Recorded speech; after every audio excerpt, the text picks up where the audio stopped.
Hello my lovely YouTube family, কেমন আছো তোমরা সবাই? আশা করি খুব খুব খুব ভালো আছো। সবাইকে জানাই মেরি ক্রিসমাস। আর আজকে আমি কেক বানাচ্ছিলাম, তাও আমার ছেলের আবদারে। ওকে বাড়িতে বানানোই কেক খেতে হবে। আমি অলরেডি বাজার থেকে কেক কিনে নিয়ে এসেছি, তাও চলবে না, তাই ওর জন্য বানাতে হবে ঘরের কেক। তাই আমি বানাচ্ছিলাম আজকে। ভাবলাম যে একটু হেলদি এডিশন করা যাক, তাই আজকে আমি বানাচ্ছি গুড় দিয়ে কেক।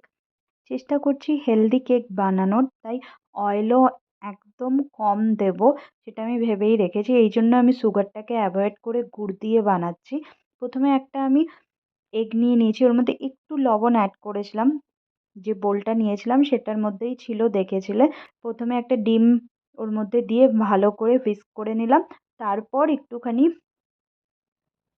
মিল্ক আমি এতে অ্যাড করলাম, আর পরিমাণ মতো আরও মিল্ক অ্যাড করব। ওই জন্য আমি পাশেই মিল্কের যে বোলটা আছে ওটা নিয়েই বসেছি। কেকটা পুরোটা মিক্সড হয়নি, তাই ভালো করে ওটাকে হুইস্ক করে নিলাম। তারপর আমি add করছি আটা, কারণ আমি হেলদি ভার্সন বানাবো, তাই ময়দা নিইনি। এরপরেও ভালো করে হুইস্ক করতে হবে। যত ভালো করে ফেটাবে তত ভালো হবে কেক। আজকে সকালে আমি বাজার গিয়েছিলাম, তখন কিছু চেরি নিয়ে এসেছি। আর এর মধ্যে আমি একটুখানি সুজিও অ্যাড করছি, তাহলে বেশ ফ্লাফি টাইপের হবে। সুজির আলাদা কেকও ভালো বানানো যায়, ময়দা বা আটার বদলে সুজিও ইউজ করা যায়। আমরা দোকানে মেনলি যে কেকগুলো খাই ওগুলো সুজির থাকে। আর দেখো আমি ভীষণ অল্প একটু অয়েল অ্যাড করলাম, একদমই অল্প, বোধহয় 5 to 6 যে টেবিল স্পুন হয় সেরকমই। আগে ছোটোবেলায় দেখেছি মা যখন কেক বানাতো, ছোট ছোট গোলে এর মধ্যে সমস্ত কিছু একদম প্রপার কোয়ান্টিটিতে নিয়ে তারপর বানাতো। যখন আমি ছোট ছিলাম আমার মনে আছে, আমি কলকাতায় আমাদের যে নিজেদের বাড়ি আছে সেখানে থাকতাম। তখন তখন টিভিতে টেলিকাস্ট হতো সঞ্জীব কাপুরের খানা খাজানা বলে একটা সিরিয়াল, অর বলা যেতে পারে কুকিং শো। সেটা থেকে মা সমস্ত কিছু দেখে দেখে লিখে রাখতো একটা ছোট্ট ডায়েরিতে, আর তারপরে অনেক কিছু ট্রাই করতো। আর কেক বানানোটা মা টিভি দেখেই শিখেছিল, যেটা মা আমাকে বলেছে। আর আজকে আমি একটা জিনিস ভুল করেছি, সেটা হচ্ছে পরিমাণ মতো জিনিস আমি মেপে নিইনি, সেটা একটা ভুল।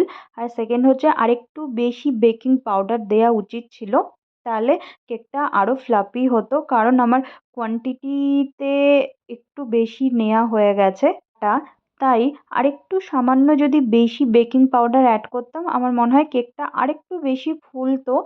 কিন্তু আমি অতটা বেশি অ্যাড করা হয়নি, আর তাড়াতাড়ি করে বানাচ্ছিলাম, সেটাও একটা ম্যাটার আছে। আর আমি একটুখানি ফ্লেভারের জন্য এলাইচি অ্যাড করেছিলাম। আর এখানে একটা কেক বানানোর জন্য একটা মোটা স্টিলের বোল নিয়ে নিয়েছিলাম, আর এটাতেই বানাবো, তাই নিচে প্রথমে ফার্স্ট একটু অয়েল দিয়ে ভালো করে বোলটায় স্প্রেড করে দিলাম। আর আমার 2-3টে খুব ভালো ভালো কন্টেনার ছিল কেক বানানোর জন্য অ্যালুমিনিয়ামের, যেটা আমি বিশাল থেকে কিনেছিলাম। কিন্তু যখন আমি কলকাতা গেছিলাম তখন কেক বানিয়ে নিয়ে গেছিলাম, ছেলের বার্থডে ছিল। তো সেই কন্টেনারগুলো আমার বোনের বাড়িতেই রাখা হয়ে গেছে। একটা হার্ট শেপের ছিল, ওটা আমার ভীষণ ফেভারিট ছিল, তো ভুল করে ওখানেই রাখা হয়ে গেছে, আর আনা হয়নি। আর এবার যে মিক্সচারটা বানিয়েছি সেটা এই বোলটাতে আমি ট্রান্সফার করে দিচ্ছি। মিক্সচারটা আমি 2 আওয়ার্সের জন্য সেপারেট করে ঢেকে রেখে দিয়েছিলাম। যত বেশি টাইম রাখবে তত কেক ভালো ফুলবে, এটাও একটা কেক ভালো করার আইডিয়া। দেখো আমি কিভাবে কেকটাকে বসিয়েছি। প্রথমে একটা কড়াইয়ের মধ্যে স্টিলের একটা রেখে তার ওপরে আমি কেকের বোলটা বসিয়ে দিয়েছিলাম, আর ওপর থেকে ঢেকে দিয়েছিলাম। আর 40 মিনিটস এটাকে আমি রেখেছিলাম। তারপরে একটা টুথপিক দিয়ে চেক করছিলাম যে কেকটা হয়েছে কিনা। আর কেকটা মোটামুটি হয়ে গেছিলো, তারপরেও আমি ঢেকে রেখে দিয়েছিলাম 2 আওয়ার্সের মতো। তারপর কেকটাকে আমি বার করলাম। এই করতে সারা ইভিনিং লেগে গেছে, আর আজকে ছেলে আমার ঘুমায়নি, কেক খাবে কেক খাবে কেক খাবে করে। দেখো কেকটা কত সুন্দর হয়েছে, আর বেশ ভালো টেস্টিও হয়েছিল। গুড়ের পরিমাণটা একটু বেশি দিতে হবে, কারণ গুড়ের কেক বানালে মিষ্টিটা একটু কম হয়, এটা আমার মনে হয়। চিনি দিলে হয়তো কেকটা মিষ্টিটা আরেকটু বেশি হতো। তোমরাও এভাবে ট্রাই করতে পারো। ফ্রুট কেক ভীষণ ভালো হয়েছিল খেতে। ভিডিওটা কেমন লাগলো অবশ্যই বক্সে জানিও। আবার দেখা হচ্ছে নতুন একটা সুন্দর ভিডিওর সাথে। Tata, bye bye.